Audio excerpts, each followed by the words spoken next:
그리스도인 돼도요 옆에서 찌르면 아파요. 뭐라 그러면 비난하면 욕하면 저주 퍼붓고 싫어하고 반대하면 힘들어요. 그런데 이게 달라지는 거예요. 기쁨이 있고 감사가 있고 평강이 있고 부유한 마음이 있으니까 소화를 해요. 소화를. 쉽진 않은데 소화가 돼요. 자동으로 되진 않지만 내 안에 이걸 소화할 수 있는 힘이 생기는 거예요. 마음이 넓어지는 거예요. 점점. 용서할 수 있는 힘이 생겨요. 여러분 용서하지 못해서 사람들이 어떻게 됩니까? 쌓이죠.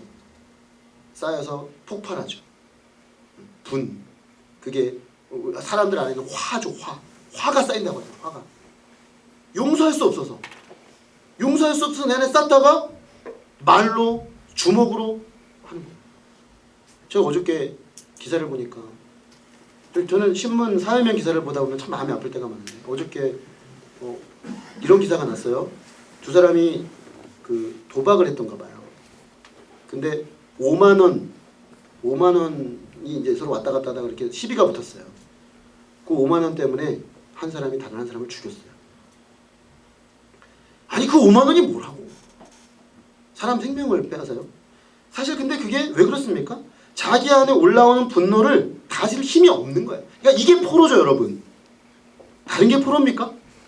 내 감정과 내 그 화를 다스릴 수 없어서 화에 지배당한 거죠. 그 분노에 지배당한 거죠. 그 미움에 지배당한 거죠. 그게 메인 거예요. 근데 신자는 예수님을 믿는 사람은 바로 거기서 자유케 된 거예요.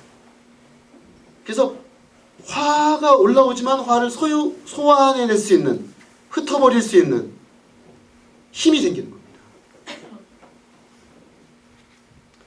오히려 감사할 수 있는 것입니다. 우리는 예수님 믿으면서 사실은 고통도 어려움도 없으면 좋은데 오히려 어떤 면에서는 예수님 믿기 때문에 생기는 오해, 예수님 믿기 때문에 생기는 적대감, 예수님 믿기 때문에 생기는 미움도 있습니다. 21세기 대한민국 현재를 살아가는 우리들, 그리스도인의 이름으로 살아가려고 하면 딱지를 붙여놓고 부당하게 비판하고 하는 것이 제가 볼 때는 유행이에요. 그 기독교를 욕하고 교회를 욕하는 게 제가 볼 때 유행이에요. 유행. 특히 젊은이들 안에는 유행입니다. 그래서 그런 일이 하나 벌어지면 막 볼때처럼 달려들어가지고 막 뜯어먹습니다. 저는 우리가 공적으로 그런 위치에 있는 사람들이 잘못을 해서 그런 문제 제기가 일어나는 건 정당하다고 보지만 그러나 그 속에는 상당히 과도함이 내포되어 있어요.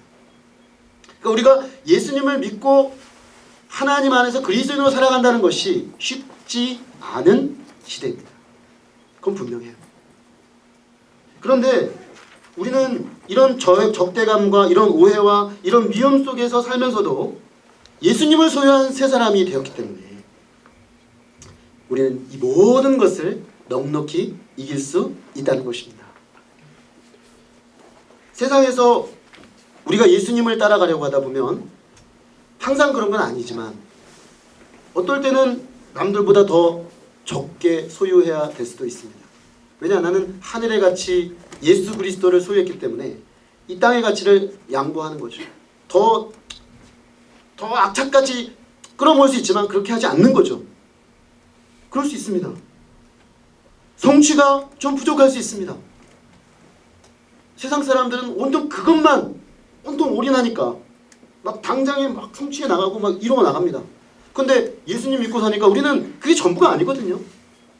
성취도 해야 하지만 주님과의 관계 속에서 내가 바라보는 하나님 나라의 비전이 나에게 중요하단 말이에요. 그래서 시간이 나누이게 되죠. 저는 예수님 참 하나님께 영광이 안 되는 얘기일 수 있는데 제가 예수님 믿기 전이 예수님 믿은 후보다 공부를 더 잘했어요. 정말이에요. 예수님 믿고 나서는 학점이 잘 안 나오더라고요. 나 열심히 했거든요. 근데 왜 그랬냐면 예수님 믿기 전에 공부만 생각했어요. 24시간 내내 공부만 생각하고 옆에 사람 생각도 안 했어요. 옆에 사람이 나 때문에 상처받는 거 알았죠. 모르진 않았어요. 저도 양심을 가진 인간. 짐승은 아니니까. 근데 이 사람이 나 때문에 상처받을 건 알았지만 무시. 왜? 그건 나의 중요한 가치가 아니에요. 성취, 점수, 승리, 성공. 이 가치밖에 없는 거야 나에게는. 그러니까 상처 받든 말든 내가 이러면 되는 거죠. 그러니까 더 잘 나와요 결과가. 사실 그때는 점수 만드는 기계였어요. 점수 쫙 만들어내는 기계. 촥촥촥 올라가는 그 기쁨. 한 놈씩 제껴내는 그 기쁨. 그래서 마지막 1등의 타이틀을 얻기까지 나는 결코 쉬지 않으리. 뭐 그러죠. 그 얼마나 목표지향적으로 목표가 착착착 이루어져요. 근데 예수님 믿고 나니까 그게 다 부지기가 없는 거예요. 저의 마음에 이미. 그게 되면 감사한 일이지만 그게 내 제일의 가치는 아니에요. 뭐가 중요하냐면 하나님 안에서 내게 주신 하나님의 꿈과 비전, 더 아름다운 것들, 더 많은 사람과 더 멋지게 이루어가고 꿈이 나에게 생기기 시작하는 거예요. 그리고 옆에 사람이 보이기 시작해요. 이제는 이 사람은 어떨까? 사람들의 감정이 안 보이는데 감정이 보이기 시작해요. 이 사람은 어떻게 힘들까? 심지어 선배들의 아픔도 보이고 후배들의 아픔도 보이고 친구들의 아픔도 보이고 위로 아래로 옆으로 고통하는 사람들이 보여요. 제가 한참 예수님 믿고 얼마 안 돼가지고 막 은혜 많을 때는요, 학교 다람쥐길을 걸어갈 수가 없었어요. 왜냐하면 이게 좀 우스운 얘기인데 법대 후문에서 이쪽 정경대 후문으로 걸어오는데 쉬는 시간에 학생들이 막 빠른 속도로 이동하잖아요. 근데 사람들이 저를 향해서 막 걸어오잖아요. 근데 저는 그때는 사람들의 다 고통 소리가 들리는 거예요. 왜냐면 내가 예수님 없이 살 때 그 고통이 저는 제 마음에 너무 와닿기 때문에 이들은 저렇게 멀쩡하게 걸어가지만 얼마나 사실은 내면에 그 뭔가 눌리고 포로되고 보이지 않아서 고통하며 걸어갈까. 그러니까 막 아우성으로 들리는 거예요. 못 걸어가겠어요. 버거워. 이걸 감당할 수가 없어서. 그래서 딴 길로. 도저히 오는 사람들, 내가 이 사람들 다 만나서 뭘 해줘야 될 것 같은 그런 마음. 이게 기적이죠. 나같이 이기적이고 나같이 자기밖에 모르고 나같이 온통 나만을 위해 살던 사람이 다른 관점이 생겼다는 거죠. 그러니까 이제는 성취가 좀 덜 되죠. 학점을 받긴 받았지만 좀 그러나 그렇지 않은 형제들도 있어요. 참 볼 때마다 마음이 아파요. 내가 이런 사람이 아니었는데. 변명을 하죠. 나는 가치가 여러 가지가 있었으니까. 그렇지만 아쉽죠. 그러나 또 한편 아쉽지만 어때요? 그래도 내가 이 시간들 동안 보냈던 그 삶의 아름다움을 저는 지금도 기억해요. 다시 선택하라면 이쪽을 선택해요. 조금 못하더라도 조금 성취 덜하더라도 같이 가는 길, 아픔에 귀 기울이는 길, 난 그 길 갈 거예요. 할 수만 있다면 그렇게 살았던 20년도 다시 돌아가서 다시 살고 싶어요. 왜 그렇게 살았는지, 왜 그렇게 힘들게 자기도 힘들고 옆에 사람도 힘들게 하며 살았는지. 사실 우리가 예수님 믿고 살다 보니까 막 세상 것만 추구하는 사람들만큼 지식이 딸릴 수도 있어요. 자, 근데 그런 것들이 우리가 덜 얻고 덜 누리고 덜 아는 것 때문에 생기는 약간의 더 큰 불편함이 있고, 세상에서 조금 덜 인정받는 문제가 있고, 세상에서 조금 덜 앞서게 할 수는 있겠습니다. 포기하는 일들이 있는 거죠. 그러나 예수님을 알고 믿고 이 예수님을 따라가는 사람은 그래도 그 길로 가지 않고 내 길을 우연히 걸어갈 수가 있습니다. 어저께 우연히 한 글을 봤어요. 거창고등학교라는 그 학교의 교훈 10계명, 직업을 구할 때 10계명 뭐 그런 게 있더라고요. 근데 거기는 이런 거예요. 중심부로 들어가지 마라. 남들이 가는 길 가지 마라. 부모님하고 부인이 짐을 싸들고 말리면 그 길로 꼭 가라. 뭐 이런 거예요. 그러니까 어떻게 보면 주류의 길을 가지 말고 일정 이상 올라가지 마라. 뭐 이런 식이에요. 그래서 어떤 엄마가 기자인데 자기 딸의 진로를 생각하다가 여기를 조사를 하다가 보니까 정말 그렇게 사나? 진짜고 졸업생들이 그렇게 사는 거예요. 그걸 외우게 하지도 않았대요. 근데 그냥 걸어만 놨는데 그 이념이 그들에게 스며든 거예요. 그런데 그 사람들의 삶이 너무 아름답더래요. 너무 아름다워. 그래서 세상의 어딘가에 가서 다 빛을 내고 있는 거예요.